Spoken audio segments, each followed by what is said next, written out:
At the very earliest stages of development, all cells are equally capable of giving rise to an entire organism.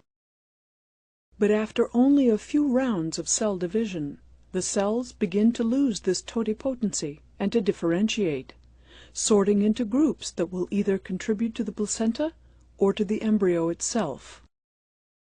In this 8-cell embryo, called a morula for its berry-like appearance, all cells express a pair of genes, CDX2 and OCT3/4. But as the cells of the morula go through their next round of division, CDX2 is downregulated in the innermost cells, while OCT3/4 remains expressed throughout.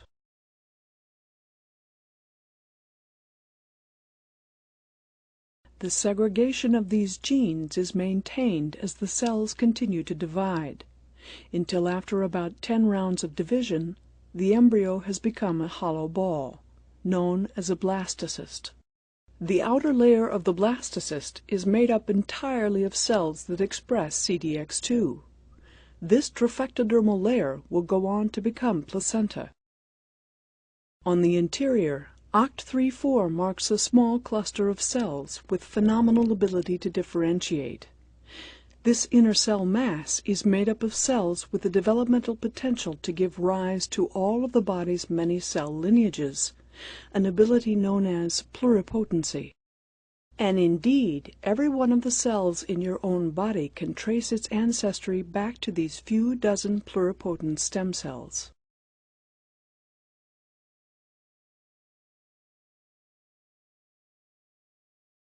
The vast majority of the body's trillions of cells are differentiated, meaning they have taken on specialized properties and functions, and have lost the ability to generate cells of other types. Skin, muscle, blood, bone, and the nervous system are all made up of populations of differentiated cells.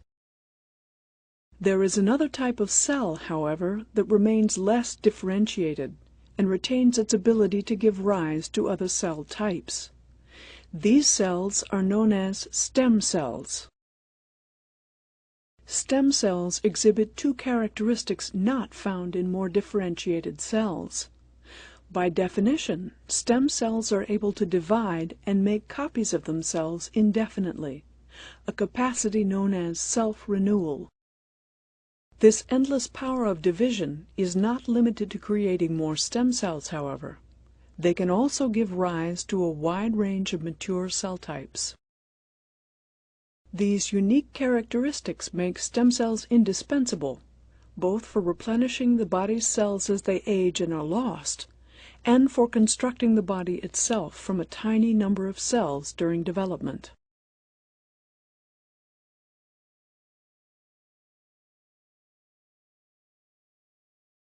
Even after the embryo has grown into an adult, many of the body's cells continually die off and need to be replaced.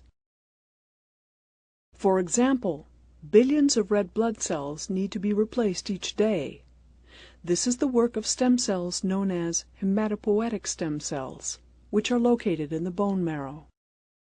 Residing in a complex cellular environment, the hematopoietic stem cell is able to generate precursors to every type of blood cell. And indeed, these stem cells have been used by physicians for decades to replenish patients' blood supplies following radiation treatment for cancer. The stepwise differentiation of a stem cell's progeny depends on combinations of genetic and environmental factors that gradually steer these cells into following a specific lineage. This process involves different sets of stimulating factors operating in the cell's environment, at its surface membrane, and within its nucleus. Each step down the path draws it closer to becoming a functional red blood cell and entering the bloodstream. The lining of the small intestine turns over even faster than the blood.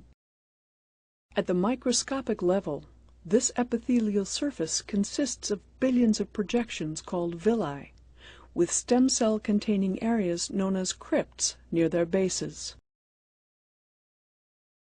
The intestinal crypt contains slowly dividing stem cells that maintain their own numbers while also producing rapidly dividing progenitors.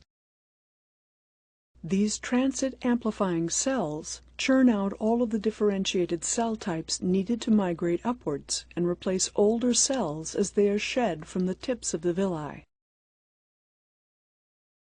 This constant self-renewal by stem cells is a feature of many of the body's systems, including skin, hair, and bone.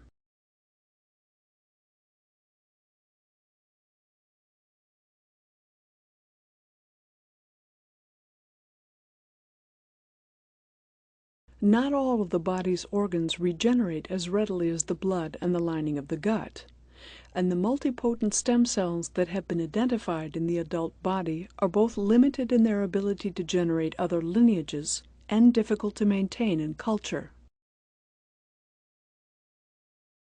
In contrast, the pluripotent cells of the inner cell mass can be harvested and grown indefinitely in vitro, and can give rise to every type of cell in the body. These pluripotent cells in culture are known as embryonic stem, or ES cells. By culturing these cells under controlled conditions, it is possible to steer their differentiation into specific cell types. For example, ES cells cultured on a bed of stromal feeder cells and treated with inductive factors such as BMP4 and sonic hedgehog tend to differentiate into neural lineages. By testing various ES cell culture conditions, scientists are gaining new insights into the biology of the differentiation processes that build and sustain and may one day be used to heal our bodies.